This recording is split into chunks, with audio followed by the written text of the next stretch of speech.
Hello ছোট্ট বন্ধুরা, কেমন আছো?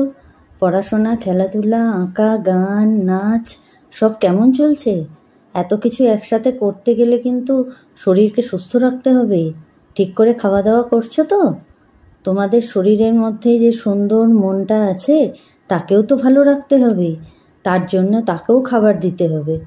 মনের খাবার কি জানো? নানা ধরনের গল্প শোনা। পক্ষীরাজ ঘোড়ায় চড়ে কল্পনার পাখায় ভর করে গল্পের দুনিয়ায় ভেসে যাও, দেখবে মন এমনিই ভালো হয়ে যাবে, সব কাজ করতে ভালো লাগবে। তাহলে চলো গল্প শুরু করা যাক। আজ আমি তোমাদের একটা জাতকের গল্প বলবো। ভগবান বুদ্ধের আর এক নাম বোধিসত্ত্ব। তিনি নানা রূপে জন্মগ্রহণ করেন ও মানুষকে নীতিকথা শেখান। আজ সেই গল্প শোনাবো। বনের ধারে একটা ছোট্ট পুকুর ছিল। গরমকালে তার জল একেবারে শুকিয়ে যায়। সেই পুকুরে অনেক মাছ বাস করে।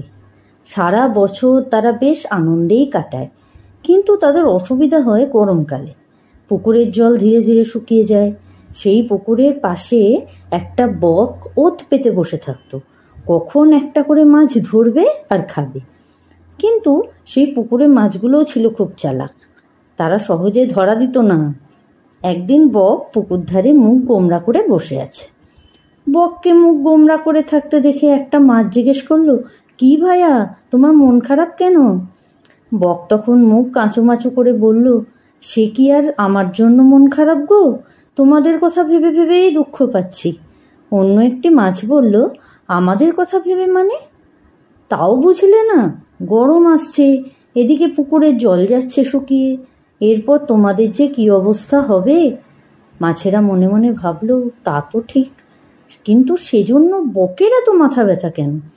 একটা বুড়ো মাছ বলে উঠল, তা তোমার এত মাথা ব্যথা কেন হে? বক অভিমানী গলায় বলল, মাথা ব্যথা হবে না? বনের মধ্যে অত বড় একটা সরোবর থাকতে তোমরা কিনা এই পচা সরোবরে এখনো পড়ে আছো। সেখানে বছরের সব সময়ই জলে টলমল করে। মাছেদের মুখ দেখে বকের মনে হলো ওর কথা মাছেরা বোধহয় বিশ্বাস করছে না।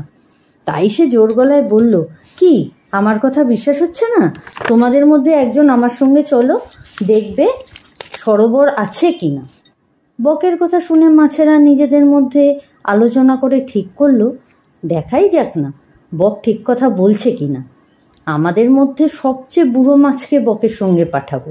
সে এসে যদি বলে বনের মধ্যে সত্যিই সরোবর আছে, তবে আমরা এক এক করে যাব। আলোচনা শেষ করে সবচেয়ে বুড়ো মাছ বলে, কই শুনছো বক ভাইয়া, আমরা রাজি আছি, তবে প্রথমে আমাকে সরোবর দেখাতে নিয়ে যেতে হবে। বক রাজি হয়ে গেল।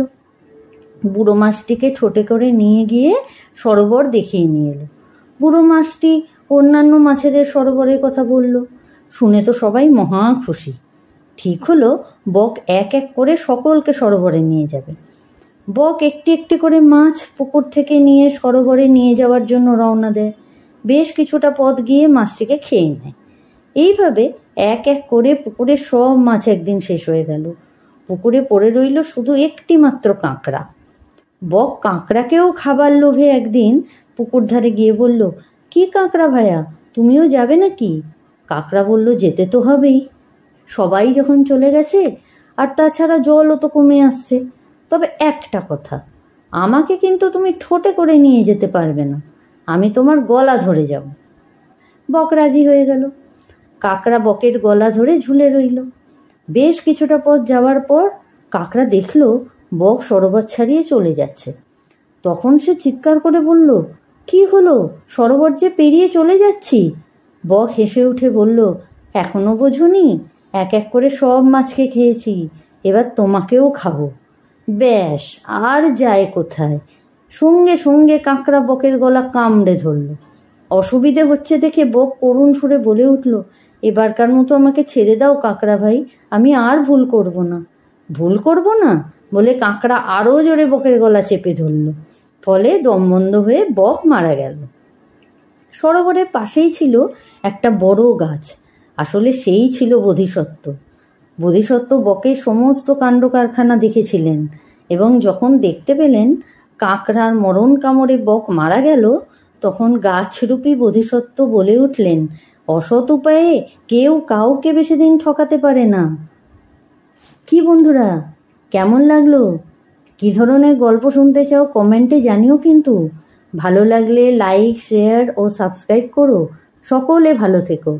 আবার নতুন গল্প নিয়ে মন ভালো করতে আসবো। টাটা।